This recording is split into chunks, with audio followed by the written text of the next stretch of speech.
Mesdames, Messieurs, bonsoir. Merci de regarder Joliba TV News. Bienvenue dans votre émission, le RDI, le rendez-vous des idées. Le rendez-vous des idées, c'est votre émission du dimanche, votre émission de décryptage de l'actualité nationale, mais aussi internationale sur Joliba TV News, tous les dimanches en direct à partir de 19h. La rediffusion, c'est le lundi à partir de 22h et le mardi à partir de 10h. Donc, voici un peu pour le programme du RDI, le rendez-vous des idées. C'est votre émission qui vous permet, qui vous donne des clés et pour mieux comprendre l'actualité et puis aussi pour mieux comprendre les dessous des cartes. Donc pour parler, aujourd'hui on va parler de deux thèmes majeurs. Le premier, c'est que reste-t-il des recommandations des assises nationales de la refondation, les ANR. On a parlé un moment des assises nationales de la refondation qui ont servi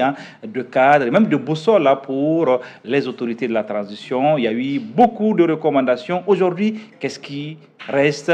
Justement des recommandations phares des assises nationales de la transition et puis quel avenir justement pour ces assises nationales de la transition. Et le deuxième thème de cette émission, c'est justement les conclusions du dernier sommet de la CEDEAO à Abuja où on voit que le Mali, le Burkina Faso, le Niger étaient au cœur des échanges parce que dans ces trois pays, il y a justement une transition, même la Guinée, même si il n'y a pas eu de sanctions, on va justement voir quelles pourraient être les relations futures entre le Mali, entre la CEDEAO et puis ces pays qui sont aujourd'hui dirigés par des militaires. Va-t-on aller à des élections en 2024? Autant de questions que nous allons aborder avec nos invités sur ces plateaux. Ils sont déjà là, ils sont jeunes.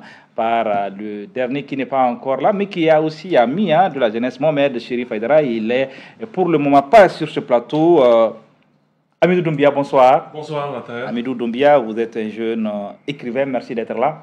Très heureux d'être sur votre plateau. Noussar, bonsoir Noussar. Bonsoir, cher frère. Noussar est le président de la formation politique FAD.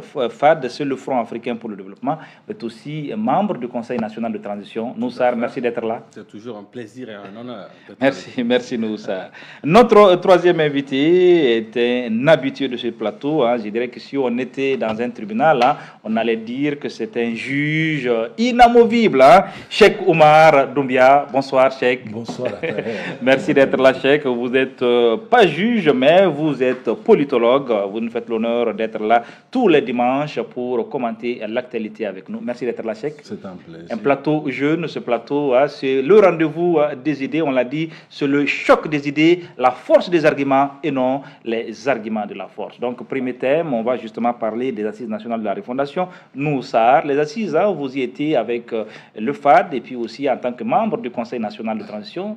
De quoi on a parlé au niveau des assises nationales de la refondation? Quels étaient les thèmes débattus, les sujets? Et puis avant de dire ce qui a été déjà retenu comme recommandation. Merci beaucoup pour votre invitation. Merci à Joliba pour ce cadre-là qui concourt au rayonnement de la démocratie dans notre pays. La démocratie n'a pas été mise entre parenthèses comme certains le prétendent. La démocratie a trébuché et la démocratie est en train de se relever. Merci à Joliba. Comme vous l'avez indiqué, j'ai participé comme beaucoup de forces politiques et membres d'institutions à ce grand rendez-vous, qui est un rendez-vous populaire. Un rendez-vous qui a été longtemps réclamé par l'essentiel des composantes de notre pays, qui consistait à se retrouver après plusieurs phases au niveau local, au niveau régional, au niveau des cercles, à se retrouver dans la capitale malienne pour discuter des grandes questions qui préoccupent la nation. Parmi ces grandes questions, bien sûr, la question primordiale qui était une préoccupation essentielle, elle était d'ordre sécuritaire.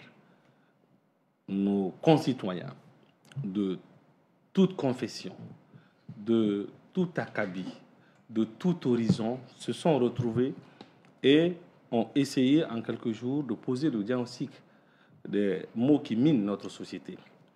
Et à la fin d'échanges quelquefois houleux, quelquefois tendus, c'est normal quand on parle d'un pays, quelquefois difficiles, des contradictions majeures, il y a eu des recommandations. Il faut noter que ces recommandations sont importantes et nombreuses. Justement, avant de parler des recommandations, déjà, est-ce que pour vous, ça a été un véritable dialogue, hein, les assises nationales de la refondation, avant de dire voilà, justement les recommandations phares? Déjà, c'est le rendez-vous. Écoutez, c'est un rendez-vous, c'est un dialogue. L'essentiel des forces politiques, sociales et des syndicats, des organisations de journalistes et tout, se sont retrouvés et ont échangé. Mais on ne peut pas dire que tout le monde a participé. Parce que, en dehors de la conférence nationale, aucun forum de cette envergure n'a réussi à rassembler tout le monde au même moment. Mais force est de reconnaître que les orientations stratégiques qui ont été déterminées par notre peuple, qui en son temps épris de paix, épris de justice, ces recommandations ont fait que aujourd'hui les autorités de la transition ont réussi à fixer un cap, et c'est vers ce cap-là que nous sommes en train d'évoluer progressivement. Tout ne peut pas être rose, et l'objectif même, ce n'est pas que tout soit rose. Nous sommes dans une dynamique aujourd'hui de restauration complète de l'intégrité du territoire national. C'est un résultat des assises nationales.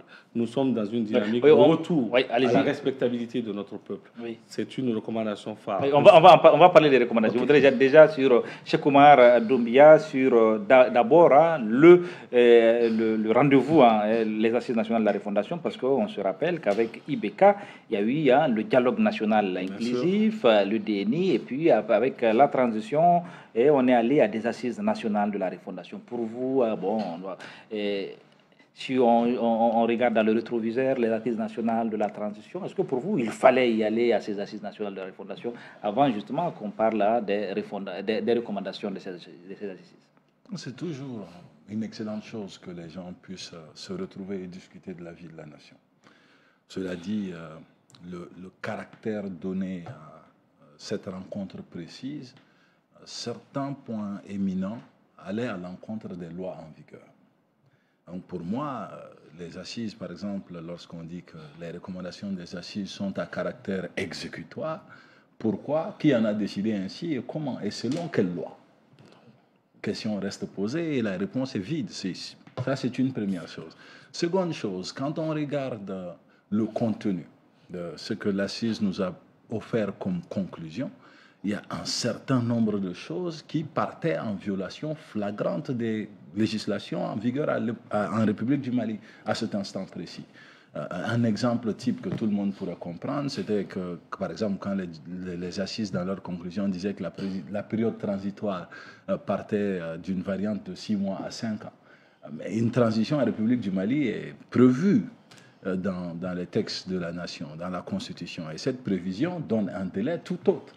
Donc, pour moi, réellement, c'était une bonne idée que les gens se retrouvent, mais faire en sorte que c'est un forum bénéficie d'une certaine forme de supraconstitutionnalité, pour moi, ça, c'était mal vu et ça met encore plus en danger notre démocratie que toute autre chose. Ce que je comprends être ne pas avoir été l'objectif recherché, mais en tout cas, les assises ont créé l'opportunité et ont donné la voie à de nombreuses violations de la Constitution malienne. Et ça, c'est indéniable. Donc, pour moi, c'est ce qu'il y a de plus déplorable, c'est qu'on se retrouve, certes, on a des aspirations, mais quand on a des aspirations, il faut forcément que ces aspirations soient dans le cadre légal. Par exemple, quand on regarde les mouvements armés au nord, ils disent défendre des aspirations. Donc si tout le monde se met à défendre ses aspirations de la manière que tout le monde trouve juste, en fin de compte, l'État n'existerait pas.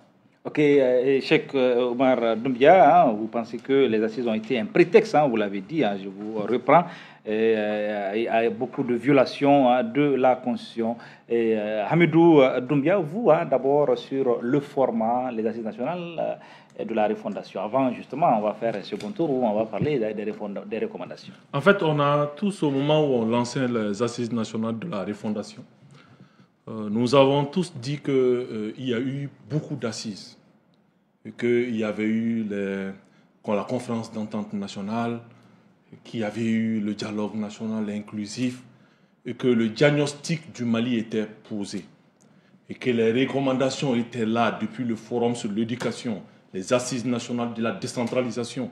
Donc les diagnostics ont été posés dans tous les secteurs. Nous avons dit que nous sommes dans une période de transition, qu'il ne fallait pas reprendre le même exercice et qu'il fallait continuer à la mise en œuvre de ce qui avait été préalablement posé comme diagnostic.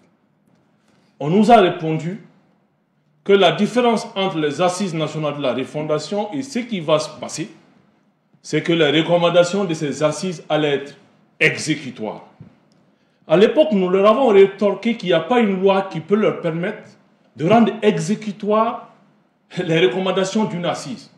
Celle-ci, c'est une loi organique. Ils prennent un président élu, il peut bien évidemment abroger la loi organique. Et toutes les recommandations ne peuvent pas être mises dans la Constitution. Donc, depuis le départ, on a justifié la tenue des assises nationales de la refondation par le caractère exécutoire. Et ce caractère exécutoire qui a été vendu aux Maliens, aujourd'hui, le fait qu'on ne parvient pas à appliquer certaines parties des recommandations, nous aurons l'opportunité d'y rentrer, montre qu'on a vendu du rêve aux Maliens en leur faisant croire qu'il y a une nouveauté dans cette façon de faire alors qu'il n'en existe pas. La preuve, quand vous prenez les assises, les recommandations des assises, à la page 41, on dit clairement que les Maliens ont participé à ces assises, beaucoup y ont participé parce qu'on parlait de caractère exécutoire. Donc si ceux-ci ont parlé ils ont participé à cause du caractère exécutoire, on va bien évidemment voir aujourd'hui, à la lumière des recommandations qui ont été formulées, au regard des actions qui ont été posées, si effectivement c'était exécutoire ou c'était encore vendre du rêve aux citoyens. Oui, vendre du rêve aux citoyens, Amidou Doumbia, c'est ce que vous en pensez. Et puis, Cheikh Oumar Doumbia dit que les assises ont été un prétexte, Noussar, pour de nombreuses violations de la Constitution. Comment vous répondez, réagissez à la... Moi, je veux bien continuer à vendre du rêve aux Maliens. Si vendre du rêve permet de reconquérir le territoire national, je veux bien continuer à vendre du rêve. Vous savez, il est important de poser le problème avec un œil de lucidité, mais pas s'ériger en donneur de leçons ou en petit politicien qui taraude autour de ça. Ça, ce n'est pas un débat d'idées. Je vais vous expliquer. Il parle de caractère exécutoire. Donnez-moi une seule page dans les recommandations qui dit que ces recommandations ont un caractère exécutoire. Quand on parle... Écoutez, vous avez dit qu'on leur a parlé de caractère exécutoire. Vous savez, les assises nationales, vous savez, votre problème, c'est que vous considérez le discours politique comme étant de la réalité. Ceux qui ont tenu, quand je dis comme étant de la réalité, comme étant les lois, un discours politique ne peut pas remplacer les lois. Le discours politique, il est le discours politique. Je sais qu'un homme politique éminent ou responsable a dit à la face du monde que les assises nationales seront différentes en raison du caractère exécutoire, parce que lorsqu'on réunit son peuple dans une salle et que le peuple trace la voie, vous ne pouvez pas vous dérober de ça. Là, parler de violation de la Constitution, soyons sérieux. Aujourd'hui, dans notre pays, nous sommes en transition, où la Constitution cohabite avec une charte. Pour vous, il n'y a pas de problème. Il n'y a pas un problème. Vous parlez de violation de la Constitution. Notre Constitution n'a jamais prévu une charte, mais pourtant il y a une charte. C'est-à-dire, la différence entre vous et moi, certainement, et puis beaucoup d'autres, c'est que vous êtes confinés dans le juridisme métriqué, quoi. C'est-à-dire dans le juridisme corné, où les gens sont là, veulent tout mettre au compte de règles préétablies. Nous sommes... La transition est le résultat. Je vous relance, Noussar. Est-ce que vous êtes en train de dire que quand on est dans une transition, il faut de la violation de la loi? Non, mais je n'ai jamais dit ça. Ok, allez-y. Je dis une transition, c'est une parenthèse. Okay. C'est une période de trébuchement. C'est une période où il est extrêmement difficile de respecter à la lettre les règles préétablies. Autrement, il n'y aurait pas eu de charte. L'existence d'une charte qui cohabite avec une constitution n'est pas une chose normale dans le fonctionnement normal d'un État. C'est pas normal. Mais pourtant, ça se fait, on l'admet, parce qu'on est en transition, parce qu'il y a eu une démission militairement assistée d'un chef d'État. C'est ça la vérité. Et nous, on n'est pas complexés, hein, où on nous amène des théories de l'Occident, le coup d'État n'est pas bon, le coup d'État est ceci. L'Argentine a connu 9 coups d'État. L'Argentine est aujourd'hui la 3e puissance économique de l'Amérique du Sud. Donc, il ne faut pas prendre ce caractère exécutoire comme si on va tout faire dans la transition. Il y a eu des centaines de recommandations. Ces centaines de recommandations ne peuvent pas être appliquées dans le temps d'une transition.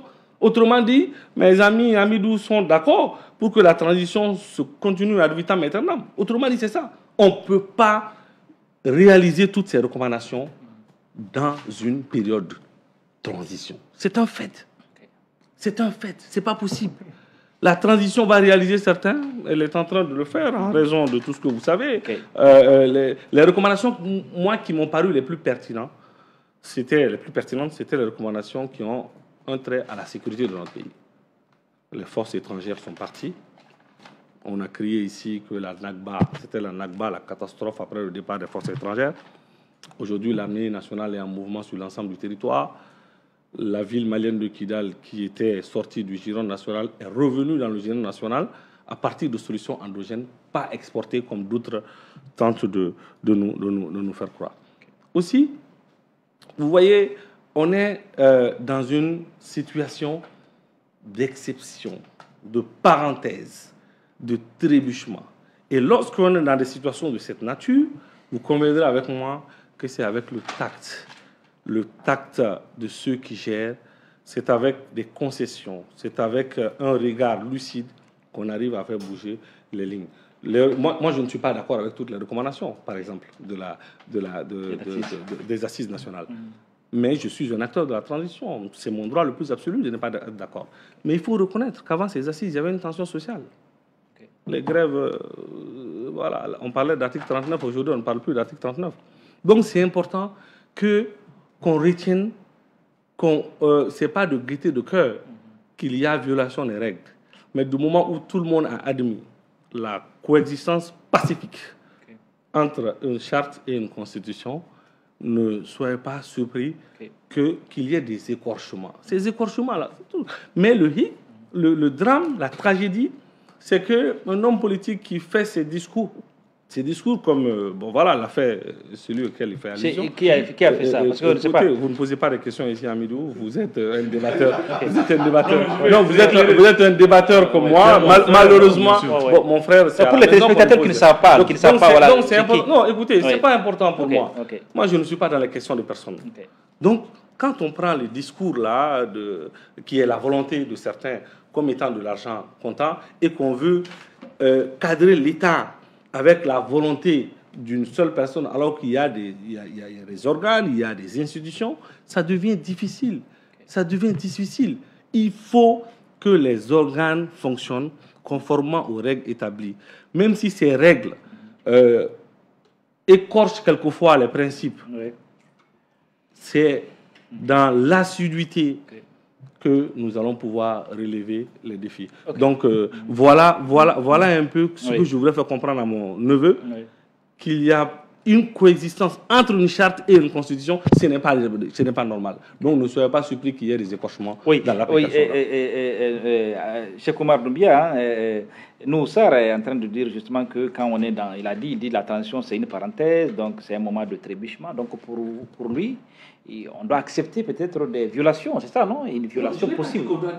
Quand vous dites trébuchement... D'abord, la charte, l'existence de la charte avec une constitution, c'est quelque chose qui n'est pas d'abord normal. C'est la pire des violations. Mais nous sommes en transition. Et cette transition est le fruit d'une lutte politique où il y a eu une démission militairement assistée. C'est ça la vérité.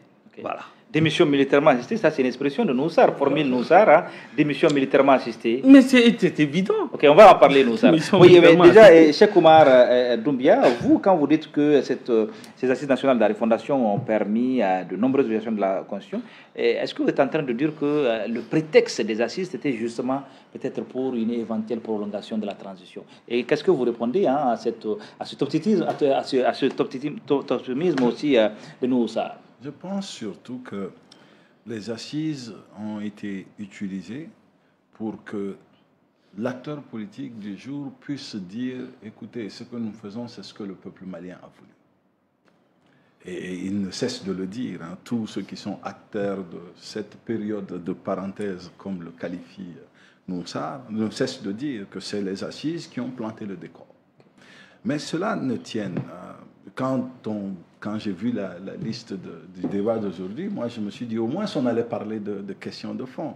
Mais bon, Noussar nous distribue des qualificatifs en faisant des mentions outre et là, ça ne nous aide pas beaucoup. Mais je vais l'aider à comprendre que lorsque nous sommes en train de dire que les lois de la République sont importantes, parce que de violation en violation, on ne peut aller qu'à la fin de l'État. Et nous, notre inquiétude, c'est que cette période de parenthèse, comme il le qualifie, ne nous conduise pas à perdre notre pays. Et c'est cela que nous sommes en train d'évoquer. Maintenant, cette cohabitation entre la charte de la transition et la constitution qu'il a évoquée, et j'ai apprécié le terme que lui-même il a donné, il a dit c'est la pire des violations. Donc, il ne peut pas être d'accord que ce sont des violations, et ensuite nous dire d'accepter des violations des lois de notre République. Ça seulement, c'est se moquer de notre intelligence. Je suis désolé, vous m'appelez neveu à table. Quand on dit à son neveu que briser les règles, c'est la bonne chose à faire parce que la période est exceptionnelle, je vous jure que l'éducation a déjà perdu toute sa tête. Alors qu'aujourd'hui, ce que le neveu essaye de faire comprendre à son oncle, c'est que nous sommes dans un pays où tout ce que nous avons vécu et tout ce qui a conduit à cette lutte et à cette démission, je mets entre guillemets, militairement assistée, sont parfois dus à la violation de la loi. Donc si nous voulons réparer les choses, et sont aussi, même la lutte même est due et grâce à la loi. C'est la loi qui permet à un mouvement comme le M5 d'exister. C'est la loi qui le permet. Donc sans loi, nous n'avons pas d'État. Sans constitution, nous n'avons pas d'État. Et que des hommes politiques veuillent décider, et cela volontairement, de dire au peuple, écoutez, violons la loi ensemble pour que nous puissions sortir d'une étape. C'est encore leur dire que le jour où cet homme politique aura lui-même besoin de violer la loi pour contraindre ce peuple à quoi que ce soit d'autre, cela serait le cas. Je vous donne un exemple. La violation de la loi qui a conduit à la création de la charte, qui conduit à la création du CNT. Le CNT, d'ailleurs, que les assises ont demandé de récomposer. Mais pourquoi est-ce que cette violation n'aide pas le peuple? Je prends mon oncle comme exemple. Mon oncle a été candidat pour porter la voix de sa circonscription. Il souhaitait devenir législateur. Sa circonscription n'a pas donné une suite favorable à cela parce qu'il a perdu au vote. Mais aujourd'hui, il porte la voix de cette circonscription. Sommes-nous sûrs qu'il porte la voix du peuple en quelque sorte au CNT? Sommes-nous sûrs que le peuple est d'accord alors que quand il avait le choix, il ne s'est pas montré d'accord? Et c'est de cela qu'il s'agit. C'est que cette période d'exception est en train de permettre à des hommes de passer derrière le peuple, d'obtenir ce qu'ils souhaitent, sans être sûr que nous avons le consentement du peuple. Voilà. Ok. Et Amidou Doumbia, toujours sur les assises nationales de la refondation, voilà, et puis voilà. Le caractère exécutoire, oui, allez-y. En fait, moi j'ai eu peur. J'ai eu peur, je sais que le frère Moussa parle du Premier ministre quand il parle de l'homme qui allait parler de caractère exécutoire. S'il ne parle pas du Premier ministre, il parle du ministre de la Refondation, Ikassa, qui sont quand même des autorités avec qui ils travaillent. Et c'est eux qui nous ont promis. Si à partir d'un organe on nous dit non, exécutoire, c'est ces gens qui l'ont dit, on ne peut pas le considérer, mais nous, ça nous fait peur. Il parle de la théorie de l'Occident par rapport au coup d'État. Mais cette théorie de l'Occident, vous avez voté une constitution qui dit que le coup d'État est un crime imprescriptible. Vous l'avez voté, mon cher Moussa. On ne peut pas nous dire que c'est une théorie de l'Occident. Le chef de file de l'opposition, vous l'avez voté dans la constitution. On ne peut pas nous dire que c'est une théorie importée de l'Occident. C'est aujourd'hui dans la constitution de la transition du Mali. Il a dit que tout ne peut pas être appliqué, c'est vrai, mais on ne doit pas les violer. Les assises ont demandé à ce que la Cour constitutionnelle on puisse revoir ses compétences. Aujourd'hui, on a voté une constitution qui donne la possibilité à la Cour constitutionnelle de reformuler les résultats. On ne peut pas revenir sur ça, même dans 10 ans. Sauf si un nouveau président vient et révise la Constitution. Les assises ont demandé qu'on organise les élections municipales. Après, législatives et présidentielles, on a fait fi de ça. Et on organise les élections présidentielles. C'est une violation. Donc, en fait, le caractère exécutoire, moi je me base parce que c'est des autorités du pays. C'est un premier ministre de la nation quand même qui représente quand même le gouvernement, qui a la confiance du président, le président auquel Moussar fait confiance, aujourd'hui qui nous a dit que il y a un caractère exécutoire et il y a violation sur violation. On nous a dit de mettre ensemble l'OCLEI, le vérificateur général et tous ceux qui sont des structures de contrôle en un seul organe. Mais ce n'est pas le cas. On a demandé de réduire le nombre de partis ou mettre des mécanismes pour réduire le nombre de partis politiques. Nous en sommes à plus de 290, plus de 40 créés pendant la période de transition et après les assises nationales de la refondation. C'est une violation. Absolument. On ne peut pas le supporter, quelle que soit la période exceptionnelle, les violations des lois, on ne peut pas les accepter. C'est mon ami Moussar qui traitait certains de rafistoleurs. C'est mon ami Moussar qui traitait certains de violeurs de la loi, notamment le régime IBK, ne peut pas nous permettre de dire que parce que nous sommes pendant une période de transition, qu'on accepte ces violations, qu'on accepte qu'on vende du leurre aux Maliens. C'est vrai, on a récupéré Kidal. Mais on a récupéré Kidal, ça ne veut pas dire qu'on a récupéré l'entièreté de notre territoire. Moi, je suis ambitieux pour mon pays. Je veux que partout sur le territoire malien, que la loi de la République aujourd'hui soit là-bas. Il y a les localités du Mali où il n'y a pas la loi de la République. C'est vrai, les autorités font beaucoup. Ils ont réussi à faire revenir l'État à Kidal, mais nous voulons plus. Et ce n'est pas de la méchanceté. Mais il faut que ceux qui sont aujourd'hui en charge de cela, de contrôler l'action du gouvernement, qui sont payés pour faire en sorte que les entreprises puissent vivre, parce que les assises aussi ont demandé cela. Mais qu'est-ce qui est en train de se passer? C'est que nos entreprises sont en train de mourir. Elles sont en train de mourir pourquoi? Parce qu'elles n'ont pas d'énergie. Elles sont en train de mourir pourquoi? Parce que l'économie est à l'arrêt. Elles sont en train de mourir pourquoi? Parce que tout simplement, elles ne sont pas assistées. Et c'est des parlementaires qui doivent véritablement appeler le ministre de l'énergie et lui demander à appliquer, à nous expliquer qu'est-ce qui se passe. Mais on ne le comprend pas. Vous ne devez pas abandonner le président de la transition comme ça. Parce que vous êtes payé pour jouer votre rôle de contrôle de l'exécutif. En abandonnant cela, mais vous abandonnez le président de la transition parce que ces organes sont complémentaires. L'organe législatif est complémentaire avec l'exécutif parce qu'il contrôle bien évidemment l'exécutif à faire son travail. S'il ne le fait pas, il échoue. On ne peut pas comprendre qu'une période aussi difficile, avec des délestages aussi monstrueux, qu'on ne puisse pas voir dans notre hémicycle, on peut nous dire non, on n'était pas en session. Mais il y a des sessions extraordinaires. Moi, je regarde chaque jour le site du secrétariat général du gouvernement. Il n'y a pas de question écrite qui a été adressée au ministre de l'énergie. Mais qu'est-ce qui se passe? Il faut que, maintenant, même pendant la période de transition, que les organes jouent véritablement leur rôle. On a parlé de recomposer les CNT dans les recommandations. Qu'est-ce qu'on a vu? L'élargissement. Et l'histoire nous a donné raison. Et l'histoire a donné raison au peuple malien qui demandait de recomposer. Parce qu'après les assises, il y a beaucoup qui ont été renvoyés, dont les décrets ont été abrogés.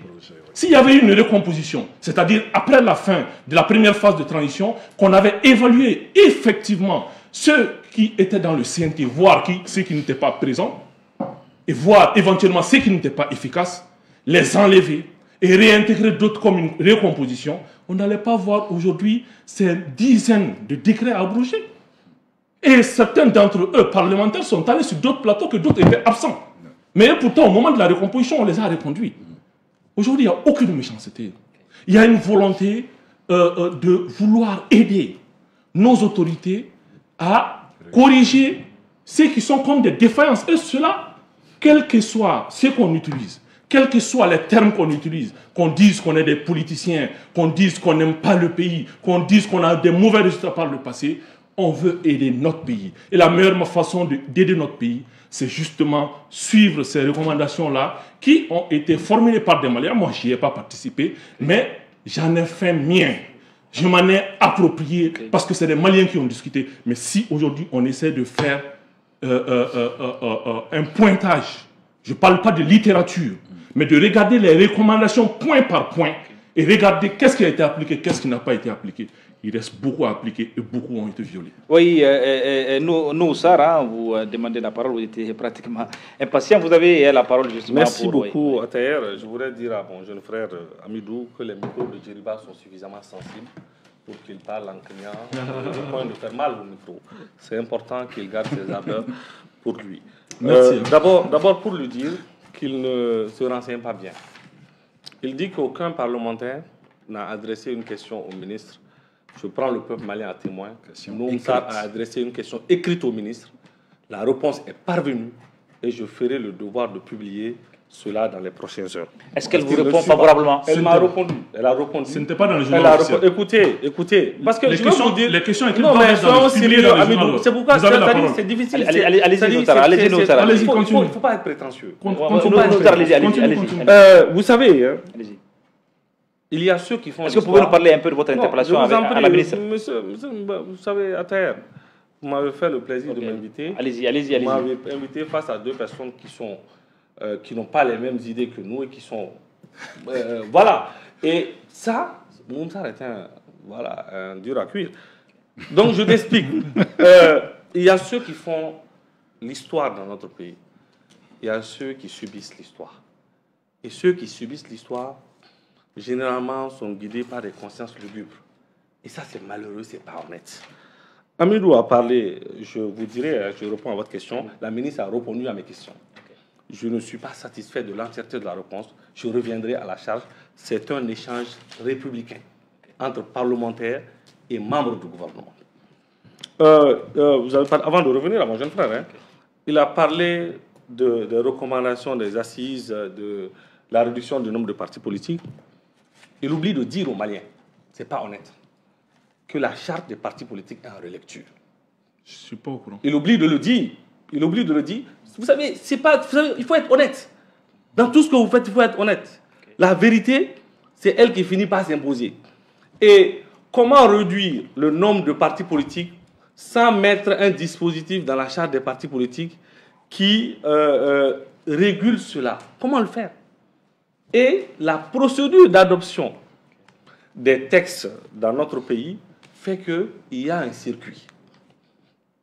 Il ne le dit pas aux Maliens, il oublie de le dire de façon totalement volontaire. Mais ce n'est pas grave, les Maliens seront jugés.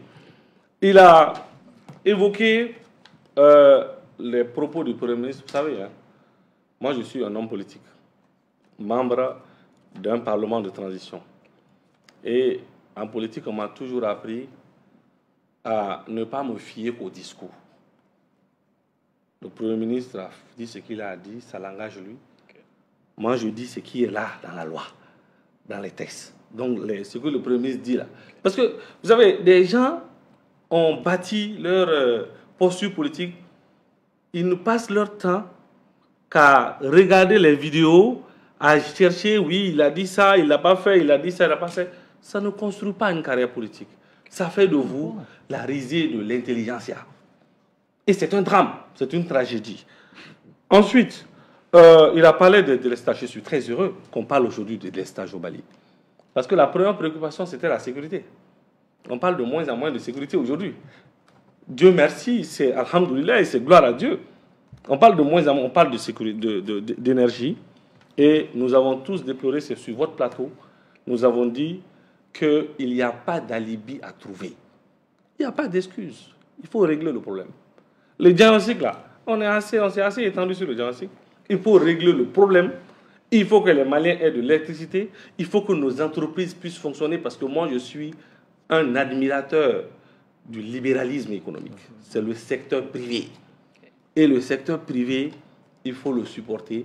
Il faut qu'ils aient l'énergie. Il n'y a pas d'excuse. C'est la raison de mes questions écrites adressées à Madame le ministre. Donc, vous n'allez pas vous faire passer comme un ange alors que vous avez voilà, la peau de ce que vous savez. Je veux dire que les questions de sécurité, les questions de l'électricité, les problèmes ne sont pas nés avec la transition. M. Amidou est membre d'un parti politique dont le leader numéro 1 a été quand même, voilà, un ancien président a été Premier ministre.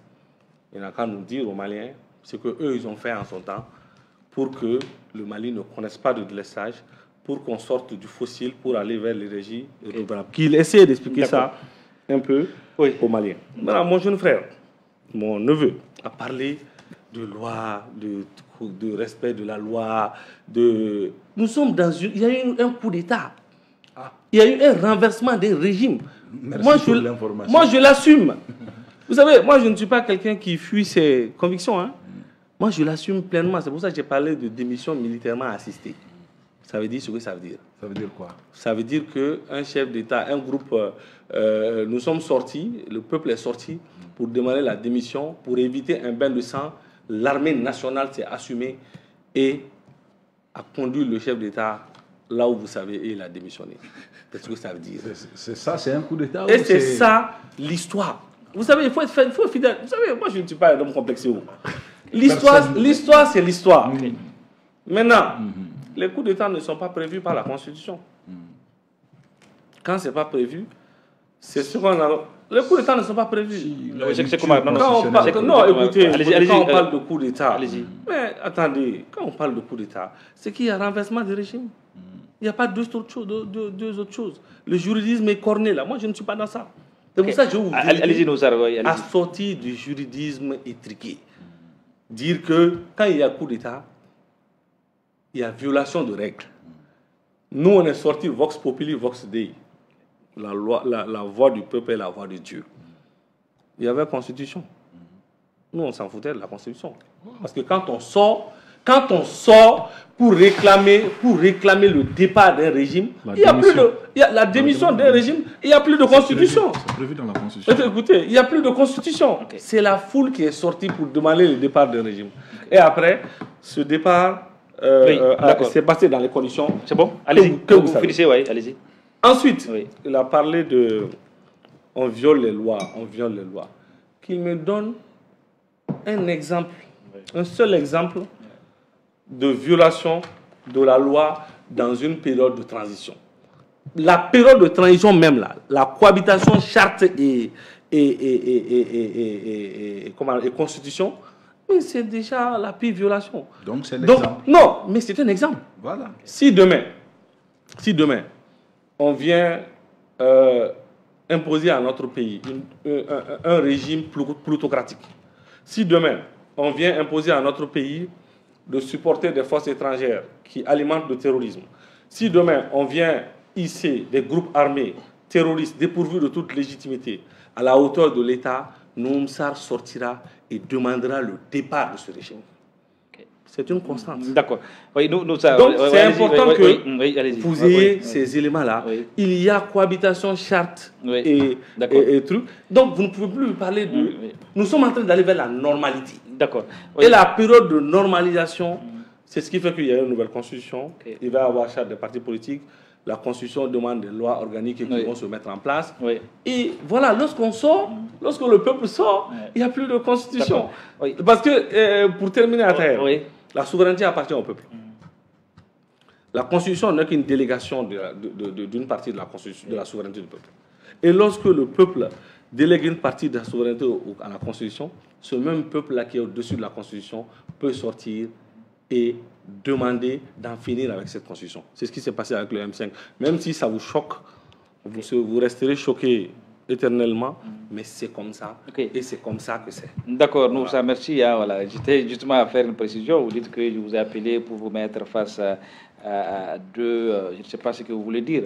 Cheikh, il est politologue, il est toujours sur ce plateau. Amidou, qui est aussi sur ce plateau. Voilà, donc vous êtes deux du même bord, de bords différents.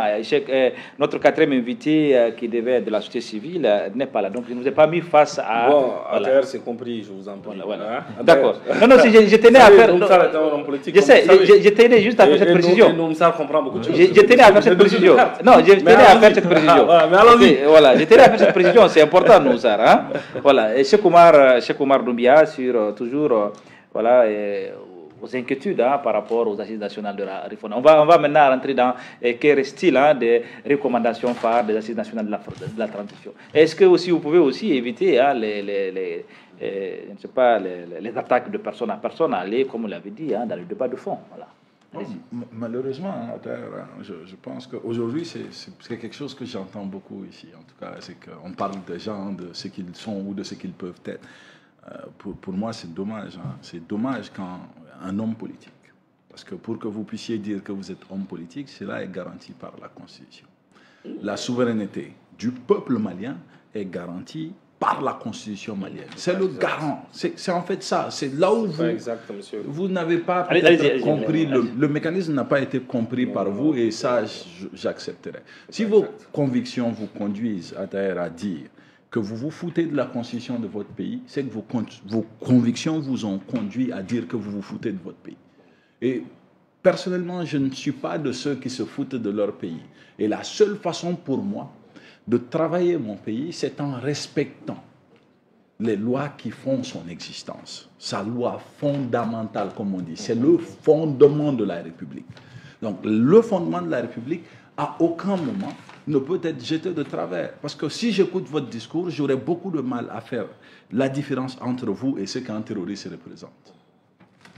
Est-ce que vous me comprenez? C'est à ce point, parce que c'est le même discours, c'est de dire que nous n'avons pas obtenu ce que nous voulons du gouvernement à un moment donné, ou du régime à un moment donné. Donc pour ce faire, nous nous moquons des textes et nous nous mettons à agir. Et ces actions, je vous ai écouté. Personne n'a jamais dit ça. Mais si, c'est ce que vous venez de dire. Et c'est la même chose. Et c'est l'équivalent, en fait, c'est l'équivalent de ceux qui ont pris les armes contre le pays. C'est de dire, oh, le pays ne nous a pas suffisamment servi, donc nous, on veut nous faire entendre et on le fait par les armes. Mais vous, vous faites entendre en violant la loi. Une chose est sûre, que les assises nationales de la refondation sont allées à l'encontre de la Constitution. Vous m'avez demandé un exemple.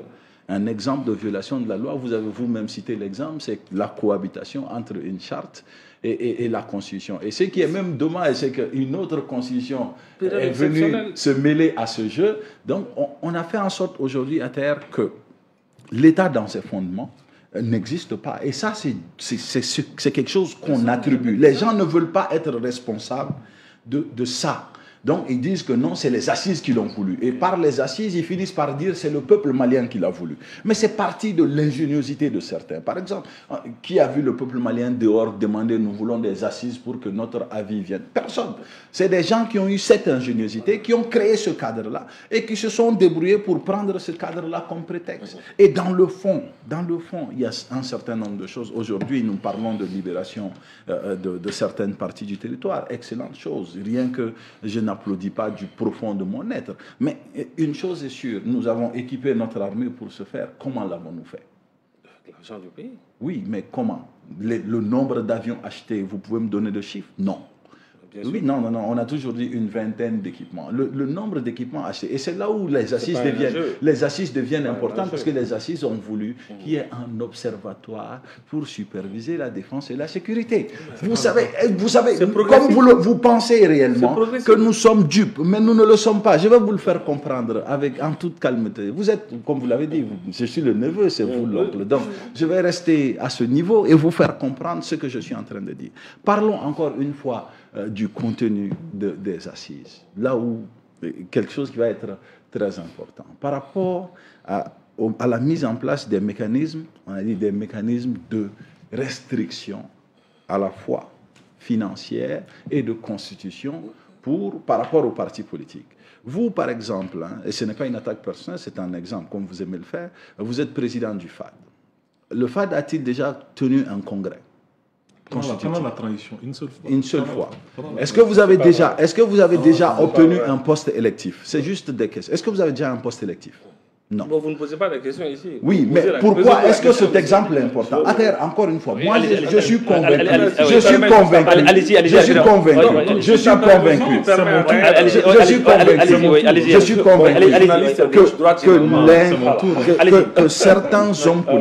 Que certains hommes politiques qui ont été incapables de s'aligner avec les normes politiques et les normes juridiques existantes de notre État ont créé un cadre pour qu'eux, ils puissent s'émanciper. Parce que dans le cadre normal des choses, leur émancipation n'existe pas et ils n'avaient pas voix au chapitre. Donc, ceux qui ont... Et c'est dommage que ça soit ainsi, parce que c'est une prise en otage de l'existence de notre État au profit de ce qu'ils pensent être bon pour nous. Et dans un cadre où le Malien n'a pas forcément... Tous les Maliens n'ont pas voix au chapitre. Parce que, par exemple, ceux qui n'ont pas approuvé d'aller aux assises parce qu'ils ont jugé que c'est une violation des textes, ceux qui ne sont pas d'accord avec les recommandations parce qu'ils pensent que ces recommandations, en quelque sorte, violent les textes, est-ce que ceux-là ne sont pas Maliens? Est-ce que leur voix n'est pas importante? Donc, si aujourd'hui, ceux qui ont réussi à monter, comme j'ai l'habitude de l'appeler, ce colmatage juridique pour nous faire penser que c'est ça le fonctionnement de notre État, je suis désolé. Hein. Moi, non, ça, ce n'est pas vraiment... J'aimerais faire une dernière précision. J'aimerais faire une dernière précision. C'est-à-dire que vous faites comme si la transition, c'est une carte blanche à la trahison des textes. Personne n'a jamais dit ça. Mais ce n'est pas le cas. Ne faites pas ceci. Que les gens ne pensent pas que si nous sommes... Parce que ce n'est même pas la première transition de la République du Mali. Il y a eu plusieurs transitions. Aucune transition ne s'est rendue coupable d'autant de violations. Et ça, il faut le réparer. Ok, Cheikh Koumar Doumbia, nous sommes allés avoir la parole. Permettez-moi de réagir. Non, effectivement. Non,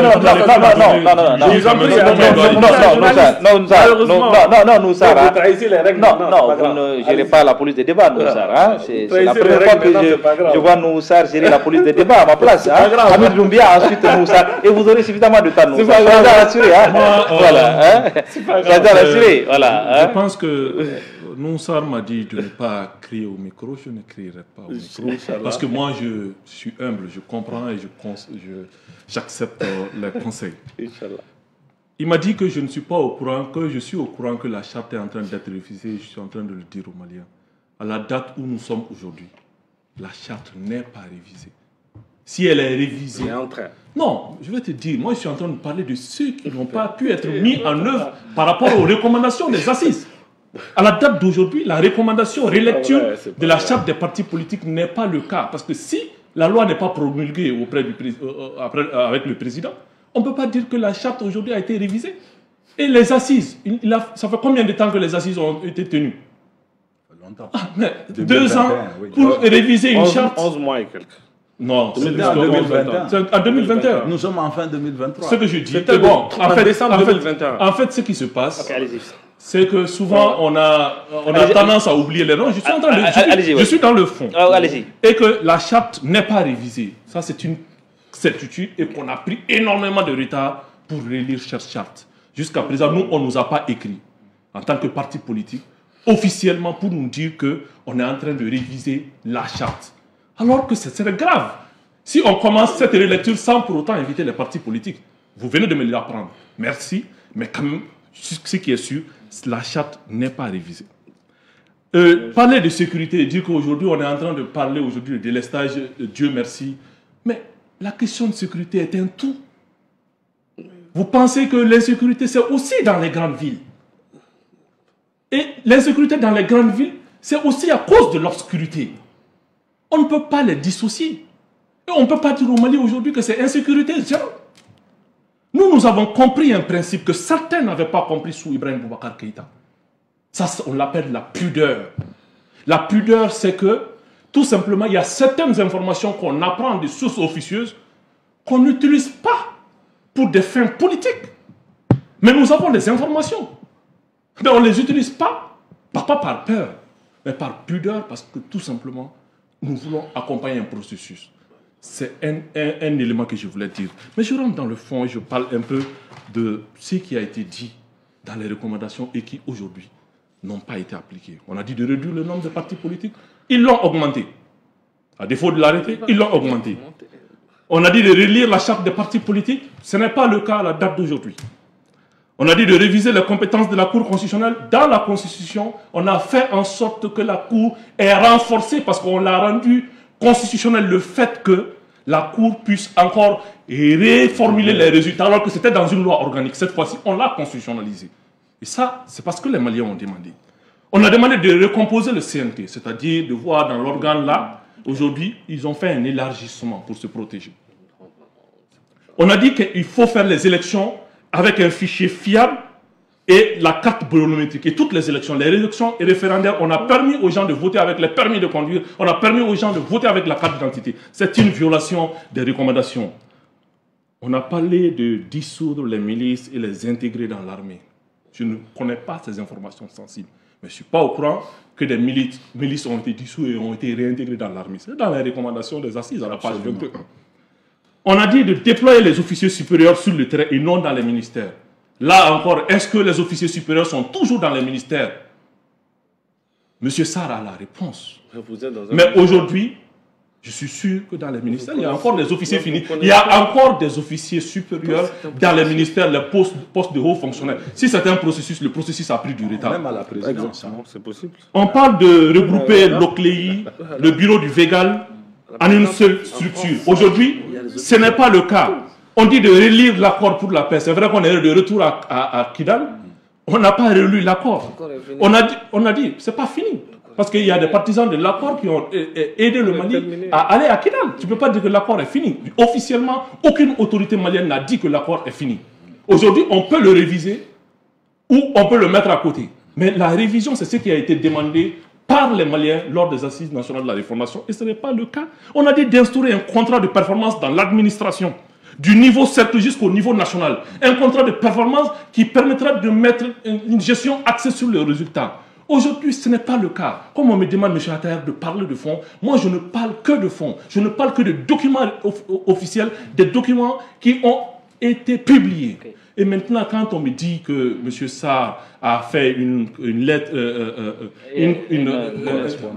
un truc écrit, une interpellation écrite, je suis désolé, s'il l'a fait, je le félicite. Mais moi, je m'informe sur le site du secrétariat général du gouvernement.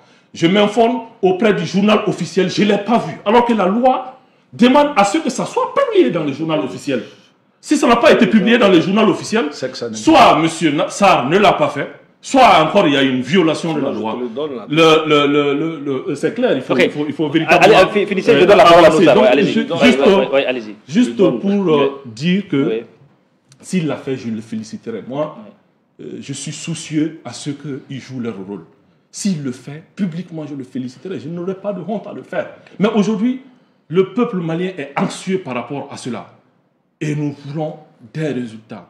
Et aujourd'hui, ce que je peux dire pour clôturer ce chapitre, il est temps que quand on établit les règles, qu'on soit dans le respect des règles. La transition, on a tous été d'accord de mettre la charte. Le CNT tire sa souveraineté de la charte.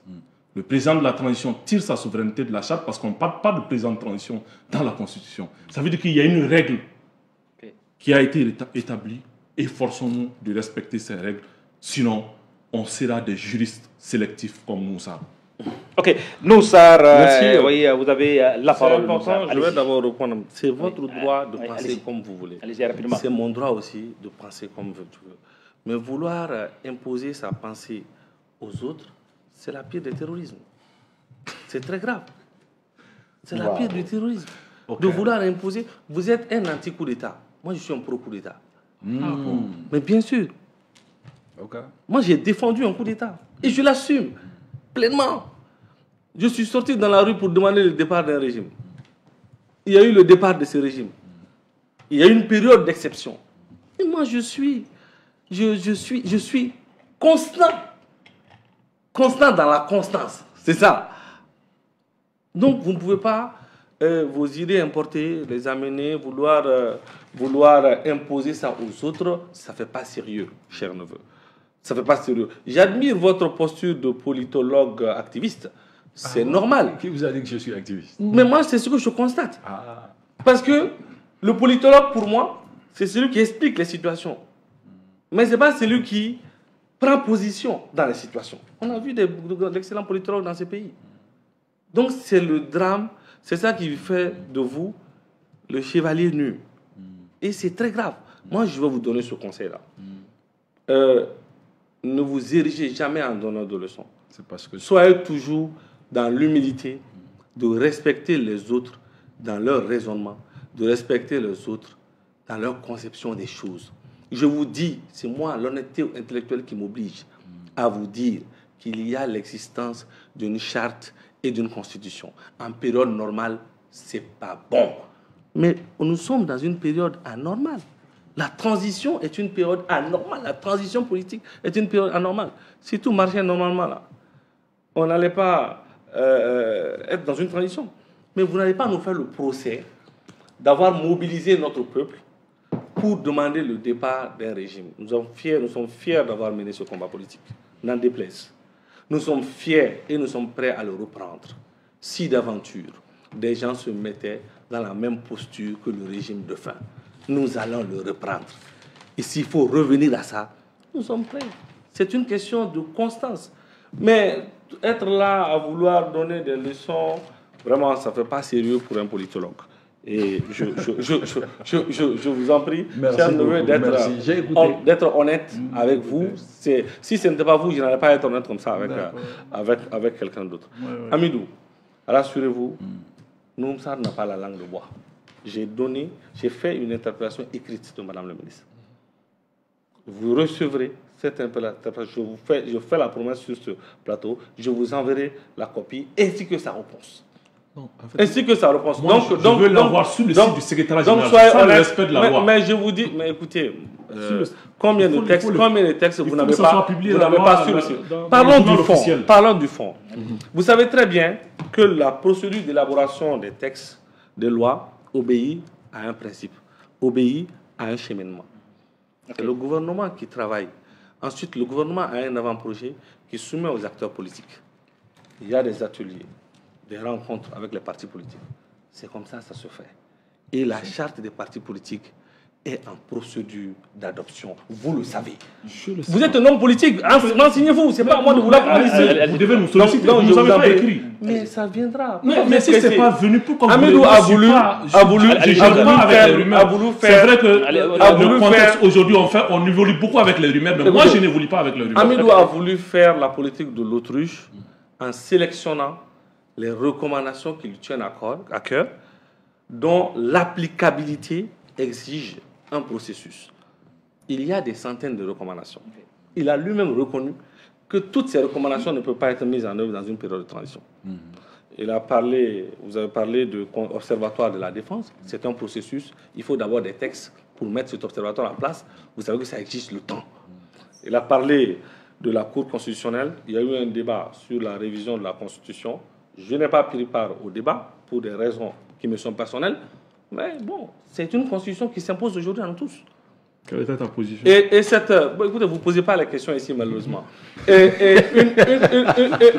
Une constitution, elle s'impose à tous. Oui. Personne dans ce pays n'a dit qu'elle était la constitution la plus parfaite. Personne ne l'a dit. Tout comme l'ancienne constitution, elle a aussi ses insuffisances. Et les nations, dans leur évolution, font face à des insuffisances que l'on corrige à travers le temps. Vous savez, nous, on a traversé le temps. Hein. Et on est arrivé là. J'ai dit, les 15 dernières années, moi, j'ai participé à la quasi-totalité des grandes actions politiques dans ce pays. Donc, je ne suis pas un novice. Je ne suis pas quelqu'un qui s'assoit, qui va écouter les discours des gens pour trouver des failles là-dedans. Ensuite, il a parlé de la recomposition du CNT, l'élargissement du CNT. C'était une mesure de décrispation politique qui avait en son temps été proposée. Et lorsque la charte est venue au Conseil national de transition, personne d'entre nous n'a ici le droit de dénier au Conseil national de transition son pouvoir de réécrire les textes, d'orienter les textes et de corriger les textes. Hamidou était un de ceux qui a applaudi lorsque le CNT a réécrit la loi électorale. Oui. Mais lorsque le CNT adopte une charte, le CNT dit recomposition dans le cadre de l'élargissement, l'élargissement dans le cadre de la recomposition, Hamidou crie au scandale. C'est deux poids, deux mesures. Encore une fois, ce n'est pas honnête. Ensuite, il a parlé de délestage. C'est moi qui l'ai dit ici sur votre plateau que les délestages constituent aujourd'hui le premier problème de sécurité dans notre pays. Non, je suis honnête de le dire. Je le dis. Parce que la sécurité n'est pas... Non, non, écoutez. Mais quand je dis le problème de sécurité dans ce pays, je veux parler de sécurité économique. Je veux parler des entreprises qui aujourd'hui sont... où des familles se retrouvent dans la rue parce qu'il n'y a pas à manger et tout. Mais c'est un problème qui va être résolu. On n'a pas le choix. Un pouvoir qui a réussi à faire revenir après 11 ans Kidal dans le giron, ce n'est pas ce problème de délestage qui va mettre du plomb dans les ailes de ce pouvoir. À l'heure où nous émettons, il y a, je ne voulais pas m'étaler sur cette question, il y a une société qui a un contrat avec EDM, qui a 6 500 000 litres de fuel au port de Cotonou et le transport a commencé. La question, les délestages, les premières années de la transition, on n'en a pas connu, comme on le connaît aujourd'hui. Mais il y a eu une politique. Certains ont parié contre l'État et ils vont répondre quoi qu'il advienne. Certains ont parié contre l'État et on a migré du fuel au gasoil et les gens vont répondre. Je crois que les dossiers sont au niveau de la justice. Ça, ce n'est pas, ça ne me regarde pas.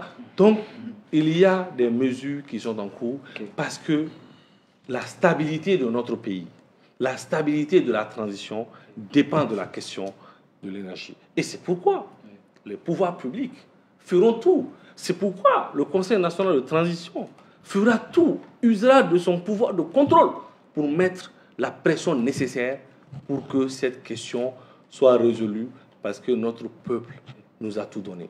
À terre, je vais vous dire, c'est pas pour nous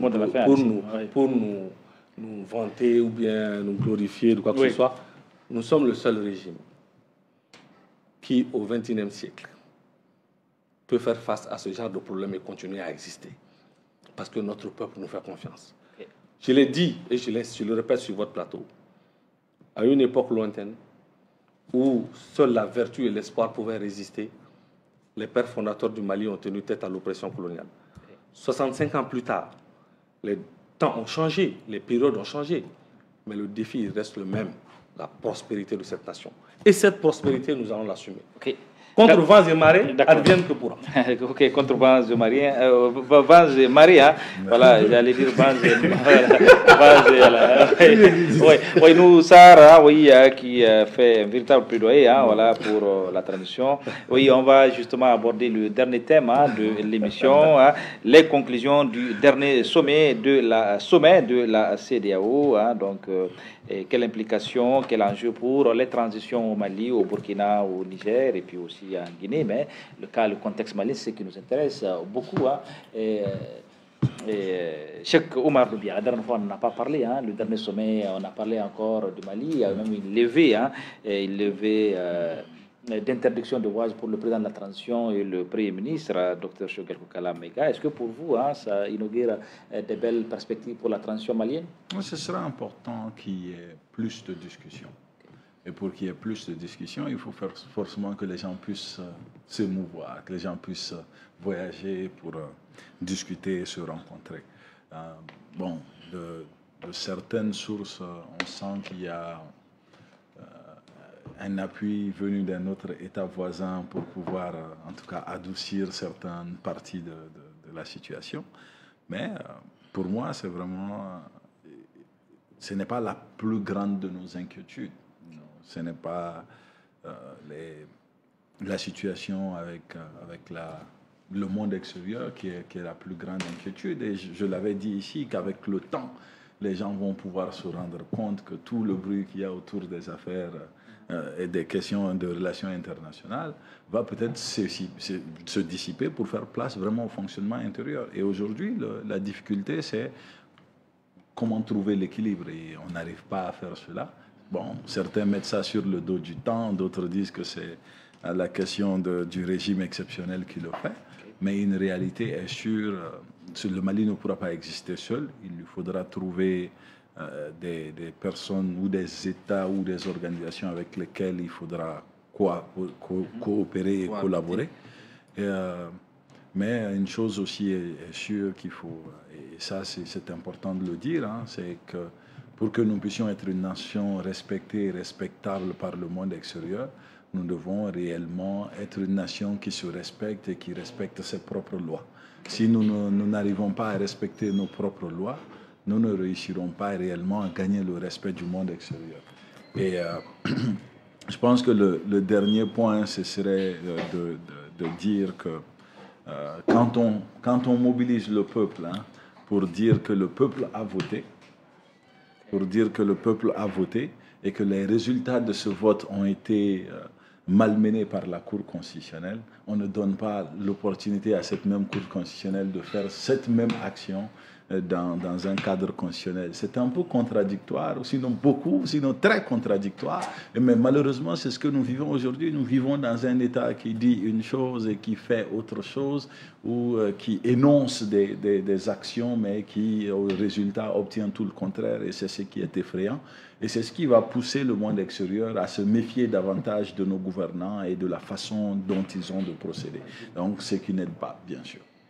Ok, Hamidou Doumbia, qu'est-ce que vous avez retenu du dernier sommet? Est-ce que parlons du contexte malien? Est-ce que pour vous, la CEDEAO ne fait pas de sanctions et ne demande même pas un chronogramme pour les autorités de la transition? Puisqu'on parle des assises nationales de refondation, est-ce que vous pensez que les autorités vont aller jusqu'à respecter le délai du chronogramme, à savoir faire l'élection en mars 2024? Attends, je vais répondre à votre question, mais en attendant, il y a un mot qui a été prononcé très rapidement. Notre peuple nous fait confiance. Vous savez, le président Modibo Keïta, il a pris des mesures. Il disait que son peuple le faisait confiance. Mais au moment où il chutait, il y avait de l'impopularité. On est allé au franc malien. En 1967, il y a une délégation de l'USRDA conduite par Jean-Marie Koné pour aller négocier les accords franco-monétaires. Et lorsqu'il tombait, les gens disaient tout simplement que vive Moussa Traoré. Le régime Ibrahim Boubacar Keïta a eu 3 ans, 4 ans de délai de grâce. Les gens lui ont fait confiance. Au bout de 2016-2017, les Maliens ont commencé à voir clair. Et lorsqu'on est conseiller d'une équipe gouvernementale ou même d'un régime, on doit lui dire, mais travaillez à maintenir cette confiance-là parce qu'elle est fragile. Et ce que nous faisons comme critique, c'est ce qui peut aider bien évidemment les autorités à maintenir cette confiance parce qu'on les amène véritablement vers l'excellence. Pour revenir à votre question, moi je ne comptais pas sur la CEDEAO. Je ne comptais pas sur la CEDEAO, je ne compte pas sur la CEDEAO parce que cette institution, à travers ses agissements, se décrédibilise au fur et à mesure. Ce qu'on reproche au régime, c'est que la CEDEAO elle-même dit des choses et fait le contraire. C'est la CEDEAO qui a clairement dit qu'elle ne va pas tolérer une transition au Niger. Elle a brandi même des menaces sécuritaires. Lorsque vous êtes des chefs d'État, vous réfléchissez aux impacts de vos décisions avant de faire des déclarations publiques. Je ne suis pas de l'école de Moussa où on dit que le discours politique, il ne faut pas y croire toujours. Moi, je crois parce que je fais ce travail-là. Lorsqu'on décrédibilise le discours politique, on décrédibilise tout simplement le politique. Et donc, la CEDEAO, aujourd'hui, je pense que à plusieurs égards, se contredit. Soit, par exemple, ils condamnent des coups d'État et ils amènent des faiseurs de coups d'État pour aller plaider auprès de faiseurs de coups d'État. La CEDEAO, je ne peux pas compter sur elle parce qu'elle elle-même ne respecte pas ses propres principes. Donc, moi, je n'attends rien de la CEDEAO. J'attends de quoi? J'attends beaucoup plus de la sagesse de nos autorités, qui doivent comprendre que nous, notre tradition, nos us et coutumes, nous réclamons de la charte de Kourouganfouka. Nous réclamons tout simplement de nos aïeux. Ces aïeux ont toujours dit qu'il nous faut respecter la parole d'honneur. L'article 25 de la charte de Kourouganfouka dit « Ne vous trahissez pas entre vous. Respectez la parole d'honneur. » Ce n'est pas la CEDEAO. Ce n'est pas l'Union européenne. Ce n'est pas la France sur qui nous comptons. Mais nous comptons sur la sagesse de ceux qui se réclament de Soundiata, de Babemba, de Nankomandian Konaté, de tous ceux qui peuvent être comme des héros qui nous ont été comptés à l'école pour dire que lorsqu'on donne sa parole, on respecte tout simplement sa parole. Lorsqu'on dit qu'on est là pour partir et qu'on est là pour une période et qu'on va partir, on respecte sa parole. Et jusqu'à présent, nous pensons que c'est possible de respecter la parole sans une pression extérieure. Parce que moi, je n'aime pas axer mon discours sur l'extérieur. Je pense que c'est au niveau endogène. Et encore une fois... Oui, quand vous parlez de respect de la parole donnée... Je parle de respect de la parole... Vous faites allusion à qui? Parce qu'on est suivi aussi à l'international. Je rappelle que Djoliba, on est suivi dans 44 pays. Je n'hésite pas, oui. Mon cher Ataïa. Oui. Au début de la transition, on nous a dit 18 mois, on ne l'a pas respecté. On a dit 24 mois, on ne parvient pas à le respecter. Et si on ne parvient pas à le respecter, ça veut dire que nous nous sommes engagés sans mesurer les conséquences. Nous n'avons pas respecté notre parole. Et il y a quelque chose qui n'est pas arrivé encore. Il y a des voix qui se lèvent pour demander la candidature du président de la transition. Je le sais, un officier qui ne va pas écouter ces personnes-là. Parce qu'il a donné sa parole.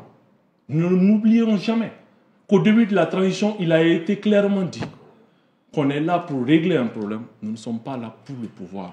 Et donc pour moi, je ne regarde ni la CEDEAO, ni l'Union européenne, ni la France, parce que pour moi, la gouvernance mondiale, à bien des égards, c'est décrédibilisé. Même le président français, les régimes français, à des moments, acceptent des coups d'État ailleurs, et n'acceptent pas les coups d'État, mais sur un politique qui croit encore à la vertu de la parole donnée. Et je sais que si nous accompagnons bien nos autorités, si nous leur donnons les conseils nécessaires, je suis sûr que pour une fois, nous allons de façon sans pression aller vers une sortie de crise. Il a été promis ici qu'on allait nous donner... Rapidement, donne la parole à Moussa. Il nous a été promis ici qu'on allait nous donner des dates des élections.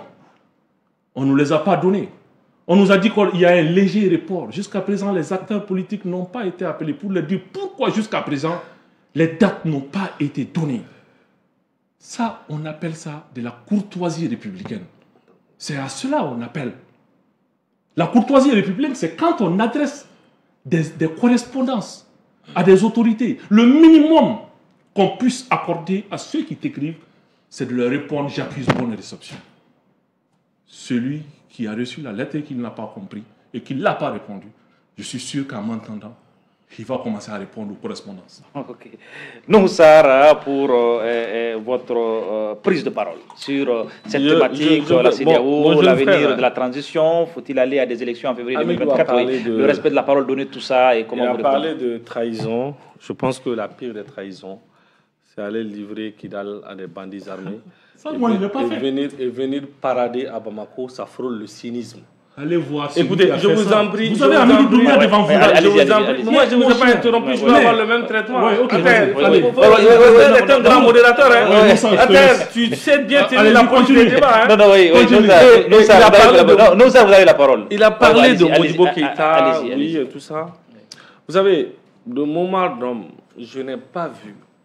Parce que je vous dis, nous, on a traversé le temps des 15 dernières années sur l'espace politique, nous l'avons traversé, nous l'avons vécu, nous avons vu des mémoires d'hommes. Je n'ai pas vu qu'à l'intérieur d'un pouvoir, il y a autant de critiques comme dans la transition. Souvenez-vous du 21 avril, le Premier ministre est passé devant le Conseil national de transition. Même en période dite démocratique, où les fanatiques de cette période électorale, tout ça là, les fanatiques de cette période-là, mais on n'en a pas vu. Ça veut dire quoi? Ça veut dire qu'à l'intérieur de la transition, il y a un débat. Mais nous ne sommes pas partisans du spectacle. Eux, ils sont partisans du spectacle. Quand on veut aller dans le spectacle, on n'a pas le temps de travailler. On n'a pas le temps de travailler. Quand on veut aller dans le spectacle, je vois des gens dans le spectacle, oui, non. Il y a un débat de fond. Et le président de la transition sait qu'il est conscient qu'il y a un débat de fond, il y a des désaccords à l'interne, mais c'est ça qui fait la beauté de la transition démocratique qui est en cours. Vous avez parlé de la CEDEAO, elle a perdu son âme. Son âme est en train de se réincarner dans l'AIS. C'est ça la vérité. C'est ça la vérité historique aujourd'hui. Voici une organisation qui a été mise sur place pour faciliter la cohabitation de nos peuples, la circulation, la libre circulation de nos peuples, pour aller vers l'intégration économique et politique de nos pays qui a porté le rêve de centaines de millions d'Africains de l'Afrique au sud du Sahara, de l'espace CEDEAO, mais qui un beau jour s'est laissé pistonner, manipuler, s'est inféodé à des puissances extérieures extra-régionales. C'est ça qui a amené le problème. Voici un pays qui a croulé sous le joug du djihadisme, les détournements de deniers publics, l'insécurité, le séparatisme. La CEDEAO n'a pas levé le petit doigt. Le peuple prend son destin en main et c'est la CEDEAO qui s'empresse pour sanctionner. Donc nous sommes allés puiser au plus profond de notre part. Nous avons fait recours à notre histoire glorieuse. Nous sommes les fondateurs des grands empires. Nous avons donné naissance aux grands royaumes. Et c'est ça qui a permis à notre pays de résister et de tenir la tête. Et de tenir tête à cette organisation inféodée malheureusement. Mes amis auraient voulu que la CEDEAO intervienne militairement au Niger. Et Amidou a parlé. C'est ce que je vous ai dit. Amidou a parlé. Bon, écoutez, Amidou, moi, je vous ai entendu et vous avez dit que la CEDEAO a dit des choses qu'elle n'a pas tenues. La CEDEAO a dit qu'elle va intervenir militairement au Niger. La CEDEAO l'a dit et elle a même mis une force d'attaque en place. Le chef d'état-major nigérien et le chef des services de renseignement du Nigeria s'est rendu à Niamey et a dit au général Tchani de démissionner, de quitter, sinon ils vont le prendre. C'est un fait. Et donc, la CEDEAO, après avoir... Les chefs d'État de la CEDEAO ne sont pas comme vous. Parce qu'eux, ils comprennent le réalisme. Eux, ils savent que une intervention militaire n'était pas la solution. C'est pourquoi ils ont fait ce rétropédalage. C'est à leur honneur. Parce que la guerre ne peut pas être la solution au problème de cette nature-là. Je salue ici le peuple nigérien pour sa résilience. Oui. Okay. Je salue le peuple nigérien. Et donc, cette CEDEAO gagnera plus à opter pour une méthode plus pédagogique, à faire confiance aux vertus du dialogue avec les régimes qui sont, les pays qui sont en transition, pour qu'ensemble, on puisse trouver... Vous avez parlé du respect du chronogramme. La parole donnée, charte de Kourgan-Fougan, là. C'est vrai, la parole donnée est inscrite en lettres d'or là-dedans. Mais la charte de Kourgan-Fougan aussi dit que l'impossible nul n'est tenu. C'est extrêmement important. Non, mais attendez, vous savez, vous parlez non, la conscience. Non, mais ça n'a pas été dit. Kourgan-Fougan, c'est une conscience.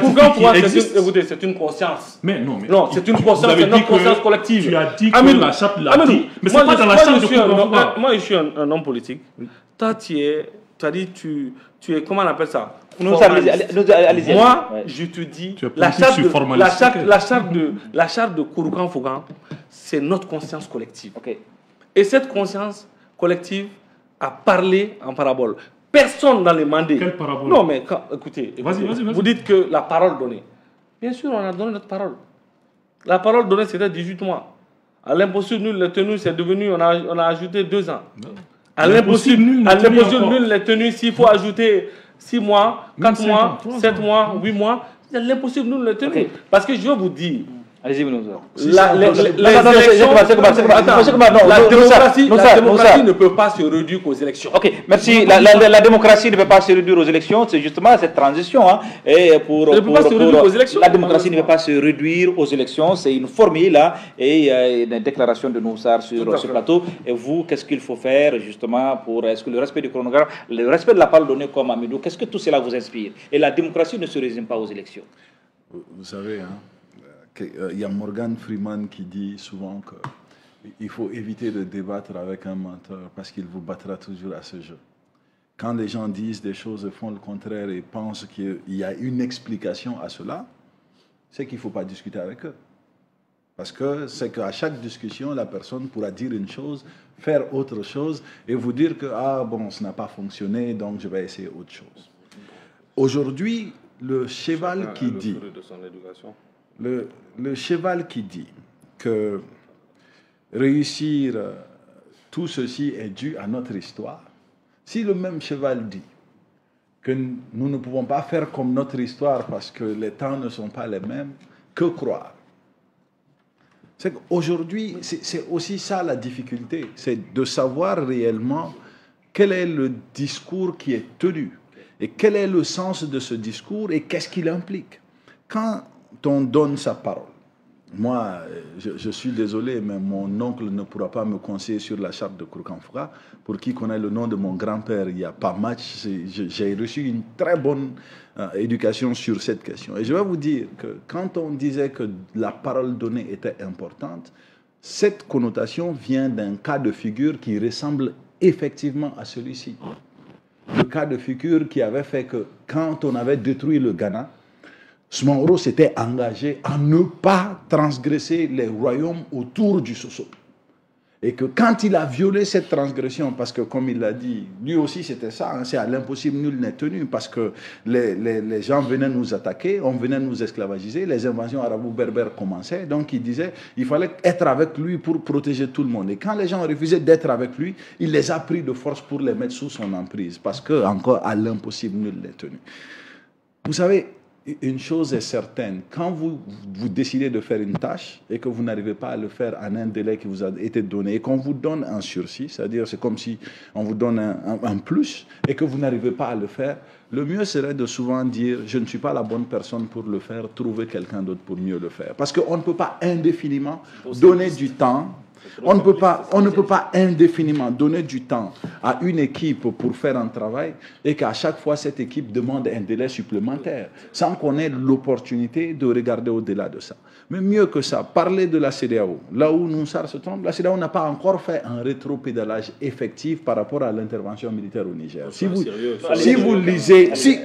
moi je ne travaille pas pour la CEDEAO, mais les recommandations ont été sorties et nous parlons des recommandations. La CEDEAO dit qu'elle maintient ses sanctions concernant le Niger, y compris, et c'est précisé, y compris la possibilité d'une intervention militaire.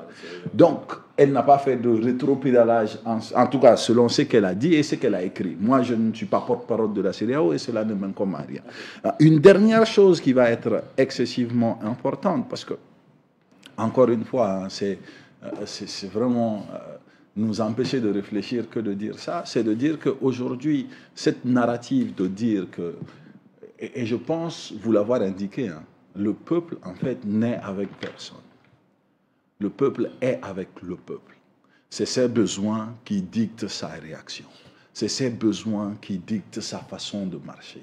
Maintenant, les gens qui dirigent prennent souvent les besoins du peuple et élaborent des plans avec pour dire c'est ainsi que nous allons atteindre la solution.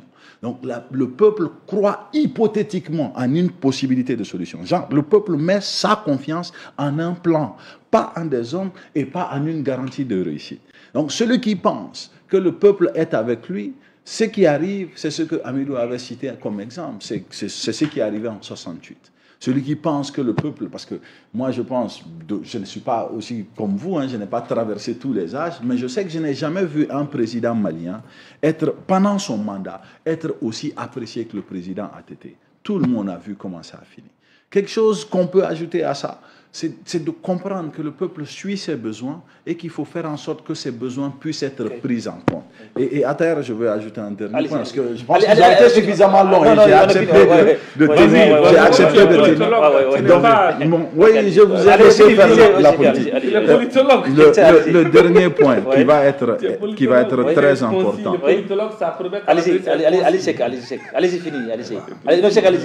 Non, finissez. C'est dommage. Non, finissez. Mais à terre, il faut qu'on puisse, à un moment donné, faire preuve d'une profonde sincérité dans l'expression de notre amour pour le Mali. Il faut savoir l'exprimer sincèrement. Quand on faillit à faire cela, quand on dévoue à sa patrie un amour circonstanciel et qui, par miracle, ces circonstances n'arrangent que notre propre être, nous mettons en danger un cadre énorme de personnes. Et en jetant des critiques qui vont porter le mal, on n'aide pas le pays. Quand vous dites que des gens ont réussi à, je ne sais pas, mettre Kidal dans la main des terroristes et ils sont venus se balader à Bamako, ce type de dire, et le politologue vous le dit maintenant, c'est ce qui a détruit notre démocratie. Parce que Kidal, nous l'avons perdu en vrai, en entier, sous un régime de coup d'État. pendant une période de coup d'État. Moi, 2012. Oui, Non, il faut le rectifier. Il faut le rectifier. Parce qu'aujourd'hui, les gens ont réussi. Les gens ont réussi à Taher. Les gens ont réussi. Les gens ont réussi. Il nous reste 4 minutes pour conclure. Les gens ont réussi. 2 minutes chacun et puis chacun finit. Merci. Les gens ont réussi réellement à faire penser que nous avons perdu Kidal et que c'était la faute de la démocratie ou de l'autre. C'est pourquoi j'en parle. C'est pas parce que ce n'est pas le cas. S'il n'y avait pas eu le coup d'État de 2012, on n'aurait pas perdu Kidal. Et qu'on le reperde encore en 2014, il a fallu qu'un politique, et là peut-être ça va faire les éloges de Hamidou, mais il a fallu qu'un politique décide de se rendre à Kidal pour récupérer Kidal après qu'il a été perdu par un militaire. Et c'est ça le mal. C'est de dissocier les gens, de dire les militaires sont meilleurs par-ci, ou la transition est meilleure par-ci, ou les politiques sont mauvais par-là. C'est d'aujourd'hui travailler à faire en sorte que tous ces maillons puissent être dans leur rôle et travailler pour la République. Que l'armée soit dans son rôle, que les politiques soient dans leur rôle et que la nation fonctionne. Si on échoue à faire ça et que l'on veut faire interchanger de rôle aux gens, on tue la République. Et ça, ce n'est même pas blanc, ce n'est pas rien, c'est la vérité. Ne tuons pas la République à chèque, hein? Surtout. Hein? Hamidou Doumbia, 2 minutes. Et nous, ça, et puis voilà. On est à la fin de l'émission. Hein. Donc voilà. On est à la fin de l'émission. 2 minutes. Chèque, peut-être, est-ce que voilà, vous aurez fini. Un dernier mot. J'aimerais bien le dernier mot. Voilà, 30 secondes. Voilà. Ça, c'est allez-y. On me donne 2 minutes pour conclure. Et ces 2 minutes, je vais les terminer par une note d'espoir. Et dire que notre pays traverse un moment difficile. Il est passé par plusieurs chemins. Aujourd'hui, nous ne pouvons sortir que de là, que par la sincérité. La sincérité dans notre amour pour notre pays. La sincérité dans notre sacrifice pour le pays. Que ceux qui sont à la tête des institutions réduisent leur train de vie. Que ceux qui sont entrepreneurs fassent en sorte que lorsqu'on leur donne des subventions, que ces subventions aillent aux besoins essentiels et ce pourquoi les subventions ont été données, parce que justement nous vivons une période difficile. Que ceux qui sont dans la société civile veillent, critiquent, parce que la Constitution elle-même vient de dire que la société civile, son rôle, c'est la veille citoyenne. Il n'y a rien de mauvais à critiquer un pouvoir. La preuve, les autorités de la transition ont consacré le statut du chef de file de l'opposition dans la nouvelle Constitution. À Taher, nous devons être sincères dans notre amour pour le pays. Quand on dit hier que les députés sont bien payés alors qu'ils étaient élus, et qu'aujourd'hui, en étant nommés, on accepte les mêmes privilèges que ces députés, cela veut dire que ce qu'on disait hier n'était pas sincère, que Dieu nous en préserve. À Taher, pour finir, je veux tout simplement dire à mes concitoyens de continuer à soutenir les autorités. Nous ne le faisons pas pour ces autorités-là. Nous le faisons pour notre pays. Nous ne voulons pas de l'instabilité encore. Parce que nous ne sommes pas des partisans du désordre. Nous ne sommes pas des partisans de l'anarchie. Nous sommes des partisans de la République, de l'ordre, du respect des lois, même si je ne suis pas un législateur. Parce qu'un législateur qui dit et qui met la loi au second plan et qui dit qu'on doit être étriqué lorsqu'on parle de juridisme étriqué, je pense que nous devons sortir de là. Que Dieu préserve le Mali, que Dieu nous inspire et que Dieu fasse en sorte que nos pensées, nos paroles et nos actes soient en parfaite harmonie pour que vive le Mali et qu'on puisse sortir de cette crise haut les mains et que le président de la transition, le colonel Assimi Goïta, puisse sortir la tête haute comme Amadou Toumani Touré est sorti de la transition de 91. Donc ça, moi je voudrais vous remercier et vous marquer ma disponibilité. Oui, à chaque fois. À chaque fois. Quel que soit l'adversaire, la transition a un bilan et nous serons là pour défendre ce bilan. Pour dire à mon jeune frère Hamidou, ces attaques personnelles, ça n'a rien de méchant. C'est pas l'objectif. Mais il a parlé d'anarchie. La pire anarchie, c'est de refuser de reconnaître la vérité en face. Moi, j'ai une pensée pour notre armée, pour ces hommes qui sont sur le désert, soleil chaud, harmattan et tout ce que vous voulez, pour nous ramener notre dignité. Je veux dire à notre peuple, qui est suffisamment averti, hein, de ne jamais faire confiance aux esprits étriqués, aux gens qui ont une vision étriquée de la chose. Et je voudrais recommander à Djoliba de se trouver un autre politologue, hein, parce que votre politologue maison est en vérité un activiste politique qui est sous le manteau du politologue. Il sait que je le connais très bien. Et il sait. Est-ce que vous savez Moi, je vous connais très bien. Il sait que je le connais très bien. Non, allez-y. Non, vous dites que vous n'êtes pas dans les il sait que je le connais très bien. Non, je sais ce qu'il fait. Il le sait très bien. Et je ne suis pas le seul. Je ne suis pas le seul à le savoir. Donc, vraiment, pour vous remercier encore une fois et saluer les autorités de la transition pour les efforts constants en faveur de la sécurité, en faveur du bonheur de notre peuple.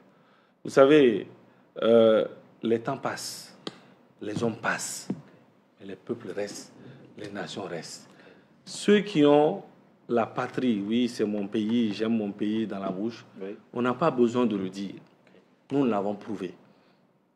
Et le train de vie de l'État, il y a réduction du train de vie de l'État, Amidou. Vous ne voulez pas le voir.